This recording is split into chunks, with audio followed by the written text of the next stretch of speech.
রাজধানী foreign service একাডেমিতে আছেন আমাদের স্টাফ করেসপন্ডেন্ট নূর হোসেন। আমরা সরাসরি তার সাথে যোগ দিচ্ছি। নূর, বৈঠক কখন শুরু হবে এবং দলীয় নেতারা কি আসতে শুরু করেছেন কিনা, আপনার হাতে কি তথ্য আছে?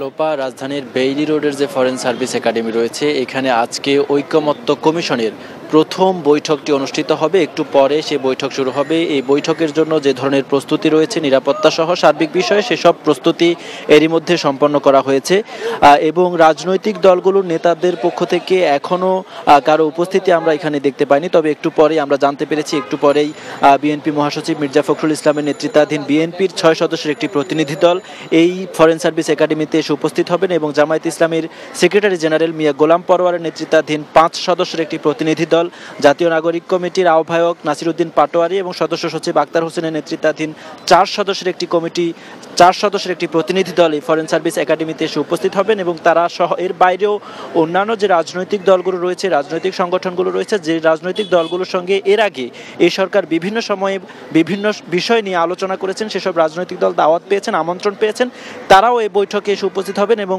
আজকে যে বৈঠকটি হবে এটি মূলত প্রাথমিকভাবে যে 6টি সংস্কার কমিশন করা হয়েছিল, বিচার ব্যবস্থা সংস্কার কমিশন, নির্বাচন ব্যবস্থা সংস্কার কমিশন, সংবিধান সংস্কার কমিশন, পুলিশ সংস্কার কমিশন এবং জনপ্রশাসন সংস্কার কমিশন, এই 6টি সংস্কার কমিশন যেসব সুপারিশমালা উপস্থিত করেছে, তাদের যে প্রতিবেদনগুলো রয়েছে সেই প্রতিবেদনের আলোকে তারা যে সুপারিশমালা দিয়েছেন সেই সুপারিশগুলো কিভাবে বাস্তবায়ন করা হবে, এই সরকার কিভাবে বাস্তবায়ন করবে এবং পরবর্তীতে যে রাজনৈতিক সরকারগুলো আসবে নির্বাচনের পরে সেই নির্বাচিত সরকার কিভাবে বাস্তবায়ন করবে, সেই কর্মপন্থাটা আসলে কি হবে সেটি নিয়ে আজকে রাজনৈতিক দলগুলোর সঙ্গে প্রধান উপদেষ্টা অর্থাৎ এই ঐকমত্য কমিশনের যিনি প্রধান বা সভাপতি হিসেবে আছেন প্রধান উপদেষ্টা ডক্টর মোহাম্মদ ইউনূস এবং সহসভাপতি হিসেবে যিনি রয়েছেন আলী রিয়াজের সঙ্গে বিস্তারিত আলোচনা হবে এবং আলোচনার পরে তারা ঐকমত্যে পৌঁছাবেন, সুপারিশমালাগুলো কিভাবে বাস্তবায়ন করবেন।